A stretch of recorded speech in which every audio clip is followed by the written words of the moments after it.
Hi there guys, welcome back.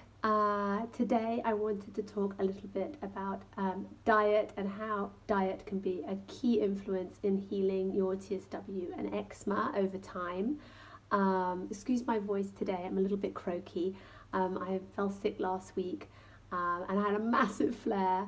I know some of you who have flares, or some of you who get a cold rather, when you get a cold, your skin miraculously heals up. I'm the complete opposite. I have a flare every time I have a cold or if I'm run down. This is my thing. I know some of you have the good fortune of it being the other way around. Lucky you. So going back to diet, I wanted to talk about obviously the relationship between your gut and your skin. They say that a lot of people who have autoimmune problems, it all stems from the gut. You either have that gene with the eczema or you don't, or you've gone down the road whereby you've used topical steroids and you're now in topical steroid withdrawal and coming into the very red skin syndrome effect. I have had TSW for almost 3 years. I've had eczema since I was 6 months old. So for me, this has been a very, very long process. I luckily have been fortunate enough to find a wonderful homeopath, Julia Edgley, who I'll put in the link below, who has worked with me over the last couple of years. And she has always told me how important the gut health is. So you've probably heard a lot yourselves about what you shouldn't be eating all the time, which leaves the question of what should I be eating or what can I eat, what is left to have. So we all know the main common triggers are gluten, dairy and sugar. Gluten being things such as white flour, wheat, dairy in terms of cow or any animal, dairy obviously is dairy, with our butter and so forth, and cheese, much loved cheese, and sugar, as you know, is pretty much in everything. You'd be so surprised to find out how much sugar and the fact that sugar is in so many things. I know a lot of people think, well, if I can't have dairy and gluten and sugar, I just need to go to those gluten-free aisles in the supermarket and just replace all my gluten with gluten-free options instead. And unfortunately, there's a lot of bad ingredients and poor ingredients have gone into those gluten-free products as well, which can also stem a trigger for those of us with eczema and TSW. But I wanted to start at the very beginning and talk about life-changing, because if you're going to do this diet, then you really have to make a big commitment to yourself and to your healing in order for it to be successful. I really struggled with diet at the beginning of my TSW, or really halfway into my TSW. I realised that I needed to do a diet change because my skin was not improving as was, and with all the other sort of remedies and supplements and aids and products that I was using, if I didn't change my diet, nothing really was going to change at all. So about halfway through my TSW, I realised that I really needed to give this diet a proper go, and I fell off the wagon 1,000 times. I found it so difficult to stick to this diet. Now I have managed to train myself in order to do it because I see the results, and it's all about getting the results. I think where there's no pain, there's no gain, as they say. But I call it investment eating as well, because obviously if you can manage to clear your gut out, if you've got leaky gut or gut problems, then obviously you can have a very good stool, and obviously if you are going to the toilet at least twice a day to do a number 2, then you're really on a good path. I had terrible blockages in those departments. Can't believe I'm talking about this on camera, but it was true to say sometimes I wouldn't go to the toilet for 3 to 4 days, and that was a clear sign that I had massive inflammation, because that was all coming out on my skin. You can see in some of my previous videos, I think it's called Back in January, I posted my Back in January video because at the time I was just far too nervous to do it. But in my Back in January video, you can see just how terrible my skin was. I have had a mini flare since my cold, and so my neck is my biggest problem area. I don't have any eczema or TSW anywhere else except for my neck now. I know when I eat sugar, however, I do get what I call my eye flare, and you can just see some remnants of having a little bit of sugar last week here and here. This is what I call my sugar eyes. So yes, going back to investment eating, it is definitely something that you need to consider in terms of investing into this diet. And when I say investing, there is a certain amount of financial constraint that can go along with this diet. In terms of changing a lot of things, and in terms of just reinvesting into your stock cupboards and into your refrigerator. Knowing your tolerances is probably the number one thing to find out first before you start finding out, before you go down this road of going on an eczema and TSW diet, so to speak. You can have various different types of allergy tests, intolerance tests. I had a kinetic allergy test. I hope that's the right way to say it. But basically my homeopath would put the allergy, which she had in some sort of vial, in my hand, and she would see how far my arm moved away from my hip. Very holistic, but it worked. And there she would be able to divide the vials of the different food sources, or it could be even tree pollens, what have you, and she would tell me what I was intolerant to and what I could and couldn't eat, basically. And it was through that test that I would sort of get done regularly with her that I found out really what my core intolerances are. You can do it in different ways, this type of test. I mean, some people get the patch test either on their arm or on their back with your just medical practitioner, your regular doctor, and there they just they put drops of oil and then they pinprick your skin with the oil or the food type, whatever it might be, to see whether or not that raises a flare on your skin or not. It's not my most preferred. I've had allergy tests like that done in the past, and to be honest, everything flared. So I couldn't really tell what I could and couldn't eat because it looked like I was allergic to absolutely everything. So for me, that didn't really work.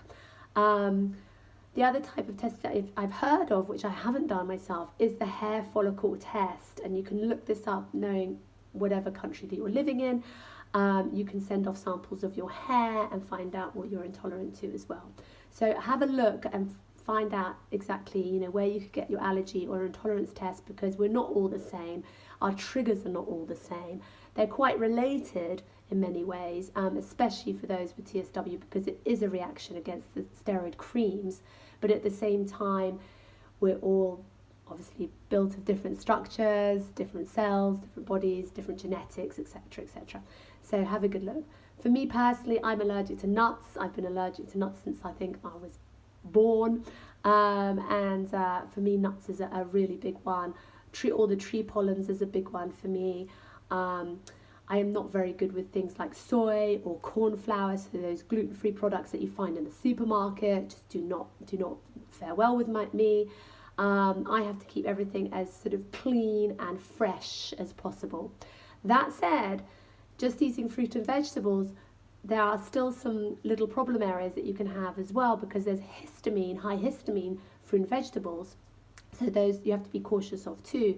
If you're somebody who's suffering with high histamine levels, I used to have this pouring runny nose, and I was constantly congested, and I was constantly sniffing, I was constantly in need of a tissue, I was constantly taking antihistamines at night. It was just endless. And since I've started this diet as well, all of that has disappeared. Obviously besides today, because I've got a cold.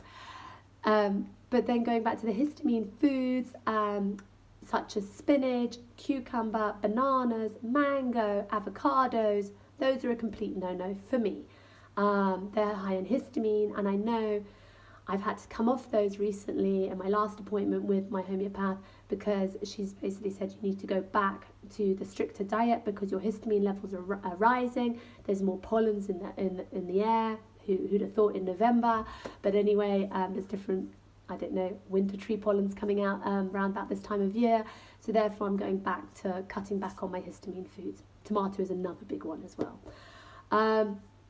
The other thing that I would definitely like to talk about, obviously, and berries, strawberries, raspberries, blackberries, but blueberries are okay. So in terms of my fruit collection, what I stick to eat is just pears, apples and blueberries right now. vegetables. I'm really enjoying a lovely winter roasted vegetable tray of all your lovely autumn and winter vegetables, such as pumpkin and butternut squash and fennel and onions and garlic, and you put that all together, parsnips, and you can just do a beautiful winter roast. It's divine, and you wouldn't believe how sweet an onion can be when you're not allowed to have any pure sugar. So you should give it a try. The last thing I wanted to talk to you about, and obviously all the antioxidants and all the wonderful benefits you're going to get from vitamins and minerals is just going to be sublime. My last thing that I wanted to talk about was bread. How much do we miss bread? I'm such a big bread person. I was so gutted that I couldn't eat bread. I will be doing a bread recipe for you guys. I love bread and I make my own bread. It doesn't rise like a nice big fat white loaf, but it's so nice to be able to have the comfort of bread and something to dip into your soup, especially in the winter now. That's the same thing you can do with all your roasted vegetables, is puree it all up and make a beautiful soup. Milk is the last one I wanted to touch on. Plant-based milk of your preference, obviously cutting out the cow's milk. I have rice milk. I'm not a fan of soya milk. I don't think it's a good option for anybody. There's obviously coconut milk, which I'm also a little bit on the fence with because it is from the nut family, so I try to avoid coconut and coconut milk when I'm having a flare, like right now. Obviously, depending on your eczema or TSW and how mild or strong it is, you really need to think that through. Sheep's milk is an alternative option. My son drinks sheep's milk and he's very happy with it. He had a little bit of eczema on his eyelid, and from having the sheep's milk, it's actually completely gone away. So been very successful if you've just got very mild eczema, or you've got a child who really enjoys their milk and they do flare a little bit or they get a bit of flaky skin. Sheep's milk is a really good suggestion. Lastly, which I'm just going to finish on, is celery juice. A celery juice every single morning is so important. I suppose I should have started with that first, but anyway. I have this as my ritual, and I know it's another investment to be buying celery every day, but I do think it's worth it. I think a lot of these fruit and vegetables, they might have a price tag on it, but they will give you so much more benefit in the long run and more energy, so you won't be grabbing that cookie or that donut or whatever it might be. Even if it's a gluten-free option, it doesn't necessarily mean it's a healthy one. But celery juice, if you can start with celery juice, I have a nice full glass, I think they call it 8 ounces or something like that, every morning. I put that in my juicer.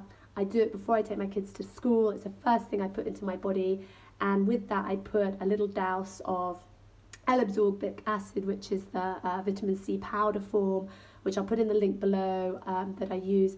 And then I use, it's called a Damascus Earth. I want to say Damascus Earth. I'm probably not saying it right. I'll put it in the link below, but it's very high in silica, which is essential for skin cell rejuvenation, which is really handy. And I put both of those into my celery juice, and I drink that. I take my supplements with it, and I'll do supplements and more on the earth and the vitamin C on my next video because I'm probably running over a little bit. But the celery juice is wonderful, and then I go to school. Give yourself a good half an hour for that to settle in, and it starts you off for the day. Anyway, that's it from me for today, and I will see you guys next time. Bye.